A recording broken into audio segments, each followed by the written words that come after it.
दोस्तों जय माता दी। आप सबका स्वागत है मेरे YouTube चैनल में। चलिए आज की वीडियो में हम अयोध्या कांड का अगला भाग करने जा रहे हैं।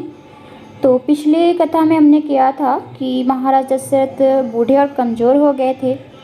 साथ ही उनके मन में राजकाज के दायित्व से संन्यास लेने और अपनी मरणशील देह का त्याग करने के बाद उच्च आध्यात्मिक स्थान प्राप्त करने की तैयारी करने की इच्छा तीव्र से तीव्रतर हो रही थी। महाराज दशरथ को नाना प्रकार के अशुभ संकेत भी दिखने लगे, जिनसे भयभीत होकर उनके मन में राम को शीघ्र अपने उत्तराधिकारी के तौर पर नियुक्त करने की इच्छा भी बलवती होती गई।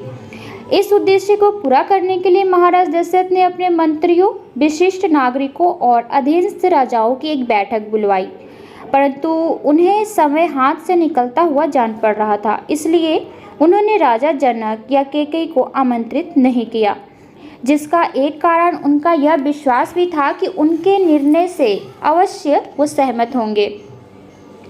इसलिए जब सभी लोग एकत्रित हो गए तो महाराज दशरथ ने घोषणा की कि अब मैं बूढ़ा हो गया हूँ, अतः मैं अब राज्य के शासन का कार्यभार अपने ज्येष्ठ पुत्र राम को सौंपना चाहता हूँ, जो अब 27 वर्ष के हो गए हैं। इस समय चैत का पवित्र माह चल रहा है और कल पुष्य की शुभ घड़ी आएगी। इसलिए आपकी अनुमति लेकर मैं राम को अपने उत्तराधिकारी के रूप में सिंहासन वरूढ़ करने से संबंधित अनुष्ठान कल ही आरंभ करना चाहता हूँ। सभी लोग महाराज के इस प्रस्ताव से अत्यंत हर्षित थे और उन्होंने राम के अतुलनीय गुणों का जयघोष किया। महाराज दशरथ बहुत खुश थे। उन्होंने चैन की सांस ली और सभा समाप्त हो जाने के बाद उन्होंने वशिष्ठ मुनि से अनुरोध किया कि वे तत्काल तैयारियां आरंभ कर दें।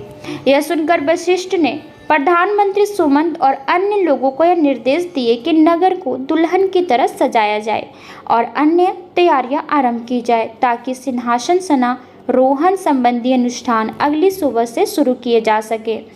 इसके बाद महाराज दशरथ ने सुमंत से राम को बुलाकर लाने को कहा। महाराज का संदेश मिलते ही कौशल्या पुत्र अपने पिता से मिलने दौड़े पड़े।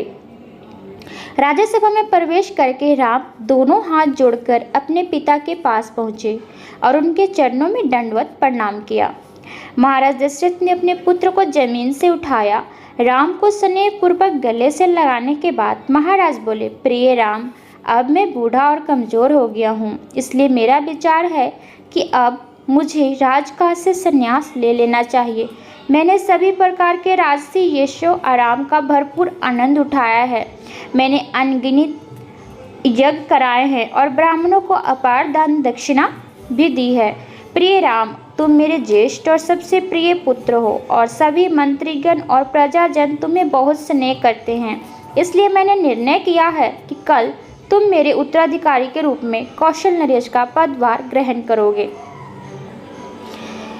तो उम्मीद करती हूँ वीडियो आपको पसंद आई होगी। चलिए मिलते हैं अगली अयोध्या कांड में, तब तक के लिए इजाज़त दीजिए। धन्यवाद।